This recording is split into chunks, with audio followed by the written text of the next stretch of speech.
Look closely at any bustling marketplace, and you will see a divergence in financial behavior. Some hand over heavy bags of gold for luxury items, others are counting out copper coins for the bare necessities, and a few are visiting the bank to take out loans. All of these choices revolve around a single constraint: disposable income. In economics, this is the money a household actually has left in their pockets after mandatory deductions like income tax are taken out. Once you have that disposable income, you can only deploy it in two ways. You can spend it immediately on goods and services, or you can save it, delaying that spending for some point in the future. There is a third action available: borrowing. Taking out a loan allows a household to artificially expand their current spending power today by taking on future debt, complete with interest payments. To understand how these decisions are made, we need to compare two vastly different profiles. Imagine a wizard from a low-income household and another from an old, high-wealth family. If both individuals are exposed to the exact same national economy, their financial reflexes will be different. The absolute level of disposable income is the single most powerful predictor of economic behavior. It dictates every other choice a household makes. For a low-income earner, there is very little choice involved. They must spend virtually 100% of their incoming money just to survive on basic necessities like food, housing, and heating. A high-income earner, meanwhile, buys more expensive goods and drops significantly more gold in total. But because their income is so massive, those expenses represent only a tiny fraction of their overall wealth. This diagram visualizes a classic economics exam trap, confusing absolute with percentage spending. The high-income household's absolute spend is larger, but represents a much smaller percentage of their total income. As income rises, the proportion spent on necessities drops. This mathematical gap enables savings. True economic flexibility is not visible in the price tag of what they buy, but in the proportion of income that purchase consumes. Income sets the baseline, but age forcefully bends those rules.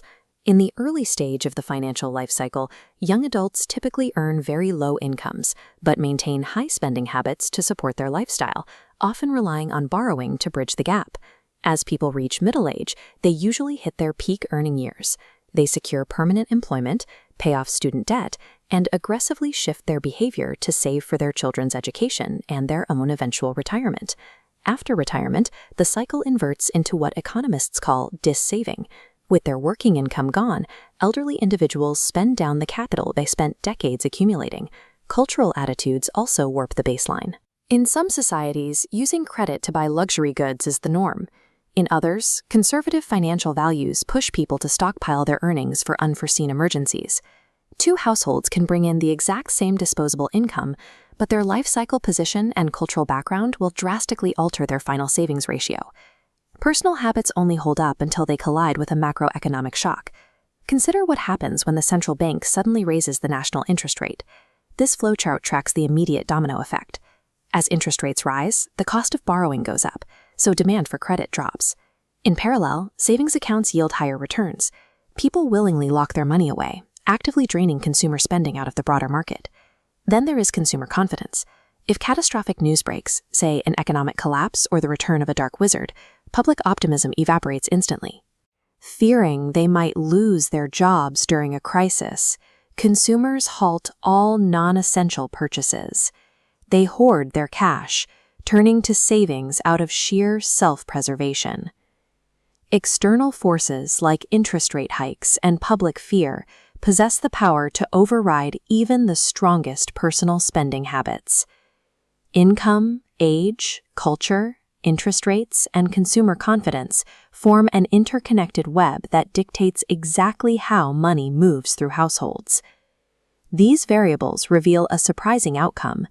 It is possible for an individual to simultaneously spend more, save more, and borrow more at the exact same time. If a worker receives a massive promotion and pay raise, their disposable income spikes. They now have enough excess wealth to increase their daily consumption, boost their monthly savings deposits, and comfortably take out a loan for a new home all at once. This summary graphic outlines the core textbook influences. Disposable income is always the primary driver of expenditure, But wealth, confidence, and interest rates constantly adjust the final balance between spending and saving. Predicting how a household manages its gold reveals the internal pressure points of the wider market. When millions of individuals shift their habits in unison, they dictate the pace of national economic growth.